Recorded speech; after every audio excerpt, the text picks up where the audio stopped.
In October, Saudi Arabia announced that it would accept CNY as the settlement currency for its oil exports to China. Washington's public response was that this was not important. If you focus only on a day or two of exchange rate fluctuations and stock market moves, that reaction may seem reasonable. But if you pull your perspective back to the 1970s and look again at how the dollar system was propped up by oil, you will find that this is not only important, it is very likely one of the most underestimated structural shifts in geopolitics and finance in the past half-century. In other words, the set of rules we have been living under, yet have never truly understood, has just had its rewrite button pressed. To understand what this step by Saudi Arabia really means, we must first go back to 1974. Since then, global oil trade has essentially been locked into one iron rule. If you want to buy oil, you first have to obtain dollars, and then use those dollars to buy oil from the Middle East. This is what is known as the petrodollar system. At its core, it is a carefully designed triangular loop. First, through military protection and security guarantees, the United States provides regime security and regional security for Saudi Arabia and other oil-producing countries. Second, those oil producers commit to pricing and settling oil only in dollars and recycle the dollars they earn into United States Treasury bonds and Wall Street assets. Third, all other countries in the world, in order to secure energy, are forced to hold dollars in their foreign exchange reserves and to buy United States treasuries. The result is that the United States can run persistent current account deficits and continuously draw real goods, resources, and labor from the rest of the world, while at the same time sending back into the world the dollars it prints and the government bonds that represent promises from future American taxpayers. As long as this petrodollar, United States treasuries, and Wall Street flywheel does not stop, the United States can use paper to exchange for your oil, copper, wheat, and chips. Within this framework, Saudi Arabia's decision today to accept settlement in CNY is no longer a simple gesture of diversification. It is like gently pulling out a keystone from the very top of the pyramid. More importantly, this move is not an isolated event, but part of a much larger picture: the BRICS countries and the continuously expanding BRICS plus bloc, including China, Russia, India, and Brazil, together with a series of resource-based countries in the Middle East and the Global South, are building a trade settlement and financial network that operates in parallel with and outside of the dollar system.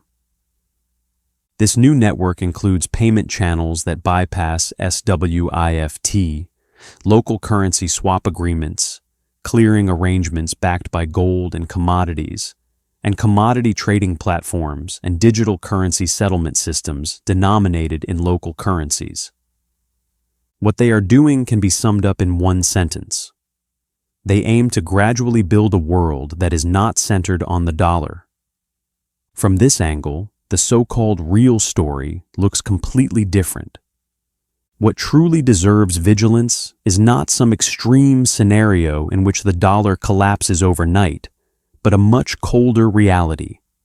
The forced demand that supports United States financial hegemony is slowly softening, and the balance sheet of the United States itself is already far too weak to withstand the impact of that softening.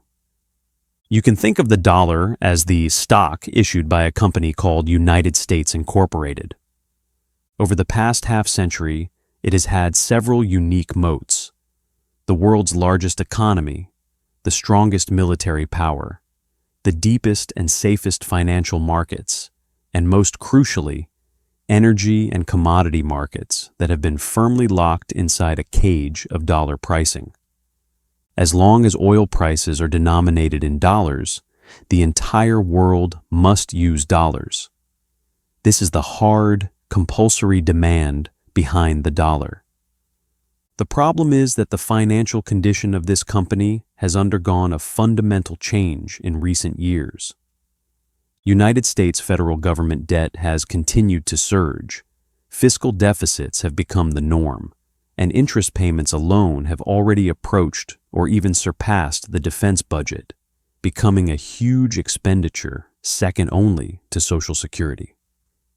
Put simply, it has become a highly leveraged giant debtor that lives on long-term borrowing and whose interest burden keeps compounding. As long as there is rigid global demand for the stock it issues, meaning dollars and treasuries, such high leverage can just barely be sustained. But once that rigid demand starts to soften, even if only at the margin, it is enough to pry open a revaluation of the entire system. Washington will say that even if Saudi Arabia takes a bit more CNY, most settlement is still in dollars. This may be correct in the short term at the level of individual transactions, but the real key is not the amount, it is the direction and the signal. There is a harsh rule in the international monetary system. No one will publicly abandon the dollar when it is at its strongest. Instead, everyone quietly makes a mental note that in future, they will hold fewer dollars and more of something else. This shift in thinking is first reflected in the asset allocation of central banks. In recent years, global central bank purchases of gold have risen to their highest levels in decades, and the biggest buyers are precisely China, Russia, India, Turkey, and other countries most wary of the dollar system. Why is that? Because gold is an asset that requires no backing from any government. It has no counterparty risk and does not rely on the credit of any particular treasury. In other words, when you begin to doubt the long-term solvency of the United States and the long-term purchasing power of the dollar, there is no need to complain at a press conference. Simply making quiet adjustments in your asset allocation already gives a clear answer to the world. The same logic is now playing out in energy trade. Saudi Arabia's acceptance of CNY may account for only a small share of its total exports in the short term, but once this pipeline is opened, two clear chain reactions will follow. First, other oil-producing countries will begin to ask themselves whether they too should accept settlement, partly in Chinese yuan, rubles, Indian rupees, or their own currencies. Once someone takes the first step, the core issue shifts from whether it can be done to under what conditions and at what discount. Second, China and its state-owned enterprises and oil companies will have stronger incentives to promote long-term oil contracts, futures, and derivatives denominated in CNY. Supported by Shanghai crude oil futures, the offshore CNY market and cross-border CNY digital settlement, ACNY, oil and gold loop will gradually take shape. In fact, it is easy to imagine a future scenario in which a Middle Eastern oil producer agrees to settle part of its oil exports to China in CNY, then uses the CNY it receives to purchase Chinese high-speed rail, infrastructure equipment, and weapon systems, and converts any remaining Chinese yuan into gold through the Shanghai Gold Exchange. This entire cycle barely needs the dollar to participate. It only requires sufficient trust, sufficiently mature financial infrastructure, and an increasing number of participants. Precisely because of this, these changes resemble a line of dominoes that, once set in motion, are difficult to stop. What is more worrying is not how loud the first domino falls, but how long the chain of dominoes is behind it. We can conduct a rough thought experiment. Suppose that in the next 5 to 10 years, the share of global oil and commodity trade settled in dollars slowly falls by 10 to 20 percentage points from its current overwhelming dominance, and that in global foreign exchange reserves, the dollar's share drops from around 60% to a little over 40%, with most of the freed share taken by gold, CNY, and other regional currencies. Such change will not occur overnight. It will come from countless small decisions like settling one transaction in local currency instead, or having a central bank buy a little more gold and a little fewer United States treasuries. For a United States already deeply in debt, however, even this kind of mild structural migration is enough to create systemic risk. Today, the United States must continuously issue new treasuries to cover annual fiscal deficits measured in trillions of dollars, and a key source of external demand comes from energy exporters, trade surplus countries, and central banks that are forced to hold dollars and turn them into safe dollar assets. When these forced buyers are no longer forced, when part of their trade no longer needs dollars and part of their surplus can be converted directly into gold or other currency assets, their demand for United States treasuries changes from rigid to optional. Once it becomes optional, interest rates are no longer dictated by the United States Treasury, but are increasingly set by the market.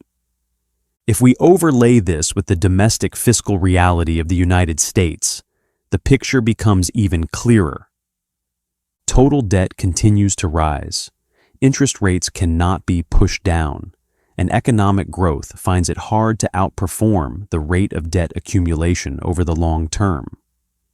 According to the current deficit path, if there is no drastic adjustment, United States federal debt could easily exceed $40 trillion or even $50 trillion in the coming years. In an environment of medium to high interest rates, interest payments could swallow a significant portion of federal tax revenue and squeeze all other spending. What has allowed this fiscal irresponsibility to persist has been rigid overseas demand for dollar assets, the petrodollar system, the dollar's reserve currency status, and the reality that there seemed to be no alternative. Now, Saudi Arabia's acceptance of CNY and the push for de-dollarization by the BRICS countries are essentially slowly dismantling the foundation of that rigid demand. You can picture the entire process as a river of capital being diverted. In the past, 80% of the water flowed toward the dollar dam, helping the United States flush away its debt pressure. In the future, if only half or even less of the water flows that way. While the water behind the dam, namely debt, continues to rise, then there are only two options. One is to keep raising the height of the dam by lifting interest rates to attract more water. The other is to be forced to release a flood downstream, using large-scale money printing and liquidity injections to dilute the debt burden and pass the bill to everyone holding dollar assets through inflation. This leads to the real bottom line question. When the world, especially the oil and commodity markets, no longer relies on the dollar as rigidly as it once did, what will happen to the United States? Logically speaking, whether for a household, a company, or a country, there are only three ways out of a high-leverage situation. The first is to grow out of debt through faster economic growth, meaning that for a long period, nominal GDP growth consistently exceeds the pace of debt growth. In an America facing population aging, industrial hollowing out, and productivity improvements that are no longer as easy as in the 20th century, sustaining such growth under high interest rates is extremely difficult. The second way is to dilute debt through inflation, allowing faster currency depreciation to reduce the real value of future repayments. For governments, this is often the easiest political choice, because the pain of inflation is slow, dispersed, and difficult to pin on any particular decision maker. The problem is that doing this is essentially announcing to the world that holding your currency means being systematically stripped of some of your wealth.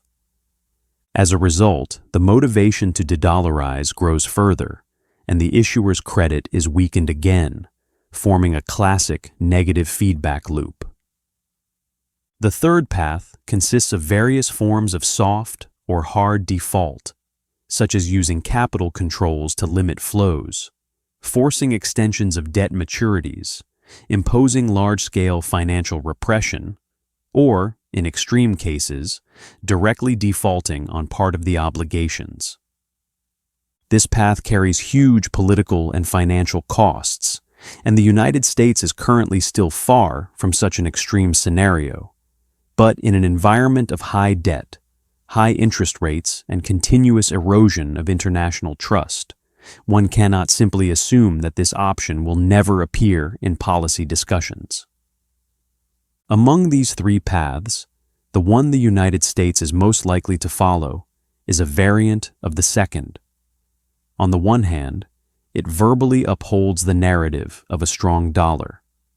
On the other, it periodically resumes quantitative easing in practice, maintains continuous fiscal stimulus and long-term negative real interest rates, and shifts the real burden of debt onto global holders of dollar assets and onto its own middle class. The 8 to 10% official inflation you are now experiencing is only an appetizer. The reason is simple. Today, the dollar still holds its reserve currency status. The petrodollar system, though loosened, has not collapsed, and global demand for United States treasuries and dollar assets still provides a large buffer. The real main course will appear at another point in time. On one side, a series of de-dollarization projects will have taken effect. More oil will be priced and settled in CNY, local currencies or euros. More central banks will have exchanged treasuries for gold and other sovereign bonds, and more cross-border payments will bypass SWIFT in favor of regional clearing systems. On the other side, the United States will still be habitually expanding its deficits at home and using political compromise to replace structural reform. At that time, once external capital begins, on a large scale, to refuse to give face and is no longer willing to take on United States debt at low yields, there will truly be only two choices left. Either interest rates will rise sharply, bond and stock markets will be repriced together, triggering a severe recession or even a crisis larger than that of 2008. Or the Federal Reserve will be forced to step in as the buyer of last resort, purchasing large amounts of treasuries with newly created money to absorb market selling, leading to a systemic collapse in the dollar's exchange rate, domestic prices, and real purchasing power. Many people will say that no matter what, the dollar, for now, is still stronger than other currencies. This may still be true in the short term, because the Eurozone, the United Kingdom, and Japan all have their own structural problems. But what you must see clearly is that the BRICS countries are not trying to invent another new dollar. They want to spread the global monetary premium that has been concentrated in the hands of a single issuer across multiple assets, regional currencies, local currency settlement, gold and commodities, and even some digital assets. For ordinary people, this shift has two very real consequences. First, in the next decade, the global monetary system will become more fragmented, more volatile, and more unstable. You will no longer be able to judge global risk by looking only at a single dollar index. You will need to monitor multiple exchange rates, commodity prices, and gold trends at the same time. Second, the ability of the United States to export inflation will weaken, and more inflation will be trapped within its borders, directly affecting the cost of living, asset prices, and real wages of United States residents. In past decades, the American middle class could still share in some of the dividends of globalization and a strong dollar, enjoying cheap imported goods, relatively affordable suburban housing, and retirement savings boosted by long bull markets. Under a pattern of de-dollarization layered on top of high debt and high interest rates, these dividends are likely to gradually disappear and may even become a force that systematically erodes their savings and their future. Therefore, you do not need to see any of this as a conspiracy theory, nor do you need to believe that some country will topple the dollar system overnight. A more accurate view is that the era of the dollar as the only supercurrency is slowly cooling. This process may last 10 years or even longer, and will involve reversals and setbacks, including phases that make people believe the dollar has fully returned as king. But every CNY oil transaction like Saudi Arabia's, every round of central bank gold purchases, and every cross-border settlement project that bypasses SWIFT is pushing in the same direction, giving the world real, workable alternatives outside the dollar. Once such choices exist, the dollar's pricing power and the ability of the United States to outsource inflation and crises to the rest of the world will be gradually chipped away. For any hegemonic country already heavily indebted, fiscally imbalanced, and deeply polarized politically, this erosion is rarely linear. It tends to suddenly manifest as an apparently unbelievable crisis once a certain threshold has been crossed, with treasury yields out of control, stock markets halved, the currency plunging, and social tensions flaring up sharply. History is full of such examples. From a personal perspective, what you can do is not to bet on which year a so-called dollar collapse will occur, but to understand in advance how this structural shift will affect your assets and your life over the long term, and adjust your asset allocation and career path accordingly. Simply put, there are three broad lines of thinking, offered only as reference. First, try not to become a believer in a single currency. No matter which country you live in, placing all your long-term savings into one currency, one type of bond, or the assets of a single country is highly risky in an era of de-dollarization and global financial fragmentation. Second, you can consider increasing your understanding and research of non-sovereign assets and real assets, such as gold, certain commodities, high-quality land, and the equity of companies with real cash flows and diversified international income. When currencies experience violent fluctuations, these assets usually offer better defense than pure cash or bonds. Third, reassess your income structure. Industries that rely heavily on a strong dollar and on the boom of United States financial markets, such as some pure financial intermediaries and tech roles overly dependent on a single market, may face more frequent cyclical shocks over the next decade, while sectors linked to the real economy, energy transition, regional trade, and infrastructure may instead gain more pricing power in the new global monetary order. If we had to summarize in a single sentence, it would be this: Saudi Arabia's acceptance of CNY for oil settlement is not an isolated news story, but a signal that the petrodollar era, which allowed the United States to package global resources with dollar debt, is slowly coming to an end. The reality of de-dollarization driven by the BRICS countries means that the global monetary system is moving from a single pole of the dollar toward multiple poles of assets. For the United States, this will force increasingly difficult choices amid high debt, high interest rates, political polarization, and weak growth.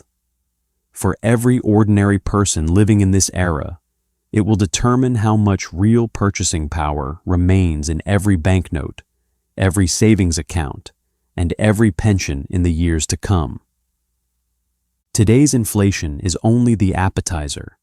The real test will come when the dollar is no longer the only world currency, and the question is whether you will be ready when that main course is finally served.